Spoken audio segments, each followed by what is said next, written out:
CPM നേതാവ് Shailaja teacher ഉന്നയിച്ച ഹൈന്ദവ രാഷ്ട്രത്തെ എതിർക്കുന്നവർ മുസ്ലിം രാഷ്ട്രത്തെയും എതിർക്കേണ്ടതല്ലേ എന്ന ചോദ്യത്തെ ഇസ്ലാം വിരുദ്ധ ശക്തികൾ വമ്പിച്ച പ്രചാരണം നൽകി ആഘോഷിക്കുകയാണ്.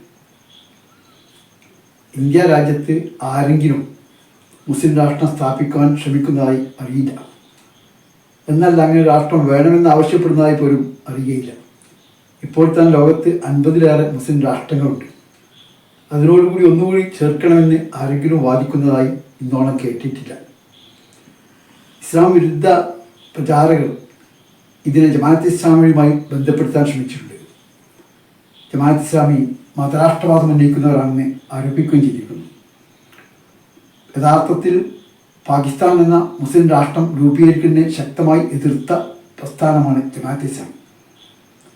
മതരാഷ്ട്രവും ഇസ്ലാമിക രാഷ്ട്രവും ഒന്നല്ലെന്ന കാര്യം പലപ്പോഴും പലരും മനസ്സാക്കാതിരിക്കലാണ്, അല്ലെങ്കിൽ ബോധപൂർവ്വം തെറ്റിദ്ധരിപ്പിക്കാൻ ശ്രമിക്കലാണ്. മതരാഷ്ട്രം പുരോഹിത രാഷ്ട്രമാണ്. ഇസ്ലാമിൽ പൗരോഹിത്യമില്ല. മാത്രമല്ല, ഇസ്ലാമിൻ്റേതൊരു മതരാഷ്ട്രമല്ല, ഒരു ആദർശാധിഷ്ഠിത ബഹുസ്വര രാഷ്ട്രമാണ്.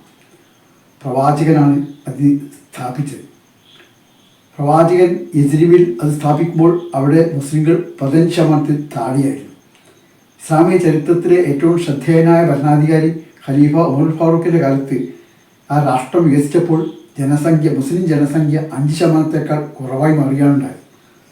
400 കൊല്ലം കഴിഞ്ഞപ്പോഴാണ് ഏതാണ്ട് മുസ്ലിങ്ങൾ 50% മാറിയത്. 14 നൂറ്റാണ്ടിന് ശേഷം ഇന്നും മുസ്ലിം രാജ്യങ്ങളിൽ ഇതര മതസമൂഹങ്ങൾ സ്വൈരമായി, സ്വസ്ഥമായി, സമാധാനത്തോടെ, സുരക്ഷിതമായി അവരുടെ മതവിശ്വാസങ്ങളും ആചാരങ്ങളും ആരാധനകളും അനുഷ്ഠിച്ചുകൊണ്ട് ജീവിച്ചുകൊണ്ടിരിക്കുന്നു എന്നത് അനിഷേധ്യമായ ഒരു വസ്തുതയാണ്. ഇസ്ലാമിൻ്റേത് ഒരു മതരാഷ്ട്രമായിരുന്നെങ്കിൽ ഇങ്ങനെ സംഭവിക്കുമായിരുന്നില്ല.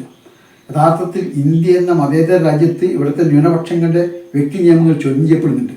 എന്നാൽ മുസ്ലിം രാജ്യങ്ങളിൽ അവിടുത്തെ മതന്യൂനപക്ഷങ്ങൾക്ക് വ്യക്തി നിയമങ്ങൾ ഉൾപ്പെടെ എല്ലാ സ്വാതന്ത്ര്യം നൽകപ്പെടുന്നു എന്നതാണ് വസ്തുത.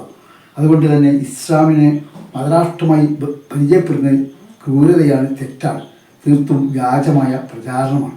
അതോടൊപ്പം ജമാഅത്ത് ഇസ്ലാമി രാജ്യത്ത് ഇസ്ലാമിക രാഷ്ട്രം സ്ഥാപിക്കാൻ ശ്രമിക്കുന്നു എന്നൊരിക്കലും വേണ്ടി ലക്ഷ്യമായി സ്വീകരിച്ചിട്ടില്ല. അത് ഇസ്ലാമിക വ്യവസ്ഥയുടെ സംസ്ഥാപനമാണ് ലക്ഷ്യമായി സ്വീകരിച്ചിട്ടുള്ളത്. അതിനാൽ വ്യാജ പ്രചാരണം അവസാനിപ്പിക്കണമെന്നാണ് കേരളത്തിൻ്റെ സൗഹൃദാന്തരീക്ഷം നിലനിൽക്കാൻ ആഗ്രഹിക്കുന്ന എല്ലാവരോടും പറയുവാനുള്ളത്.